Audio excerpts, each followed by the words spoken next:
काल नागपुरात घडलेल्या घटनेनंतर अतिसंवेदनशील मानल्या जाणाऱ्या कामठीत पोलिसांचे विशेष लक्ष आहे। या घटनेनंतर पोलिसांचा मोठा ताबा कामठीत दाखल करण्यात आलेला आहे। तर कुठलीही अनुचित प्रकार शहरात घडू नये या अनुषंगाने पोलिसांनी नागरिकांना आव्हान देखील केले। कुठल्याही अफवांवर विश्वास न ठेवता कायदा व्यवस्था बिघडवणाऱ्या नागरिकांवर गुन्हा दाखल करण्यात कुठलेही गय करण्यात येणार नाही अशी माहिती पोलिसांकडून देण्यात आली।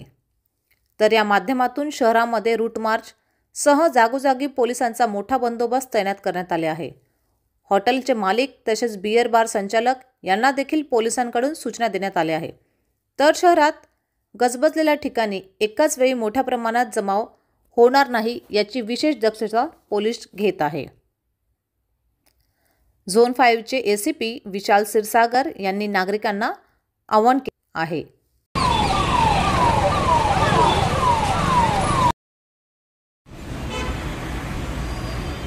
नमस्कार, मी एसीपी कामठी सर्व कामठीवासियांना नम्र आवाहन करतो की सोशल मीडियावरती कोणीही आक्षेपार्ह पोस्ट व्हिडिओ करणार नाही।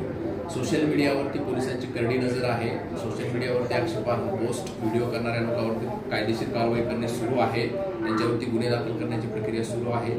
तरी मी सर्व नागरिकांना आवाहन करतो की सोशल मीडियावरती कोणीही आक्षेपार्ह पोस्ट करणार नाही। तसेच सोशल मीडियावरती अफवावरती विश्वास ठेवू नये, कोणीही अफवा पसरवू नये।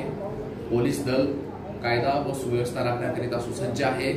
आमची ठिकठिकाणी नाकाबंदी लावलेली आहे। पोलिसांचा कडेकोट बंदोबस्त आहे। त्याचबरोबर असामाजिक तत्वावरती कारवाई करणे सुरू आहे। कामठी शहर हे एक संवेदनशील शहर आहे। या ठिकाणी पोलिसांचा ठिकठिकाणी फिक्स पॉइंट बंदोबस्त लावलेला आहे। त्याचबरोबर ठिकठिकाणी आम्ही नाकाबंदी लावलेली आहे। त्याचबरोबर सोशल मीडियावरती पोलिसांचा वॉच आहे। सोशल मीडियावरती अफवा पसरवणाऱ्या लोकांवरती आम्ही कायदेशीर कारवाई करणे सुरू आहे।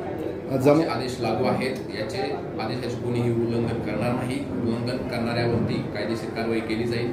तसेच नागपूर शहरामध्ये झोन 3, झोन 4 तसेच कपिल नगर आणि यशोधरा नगर या पोलीस स्टेशनच्या हद्दीत संचारबंदीचेही आदेश लागू आहेत। तरी नागरिकांनी त्याबाबत संचारबंदी आदेशाचं उल्लंघन होणार नाही, अन्यथा त्यावरती कायदेशीर कारवाई केली जाईल याची नोंद घ्यावी।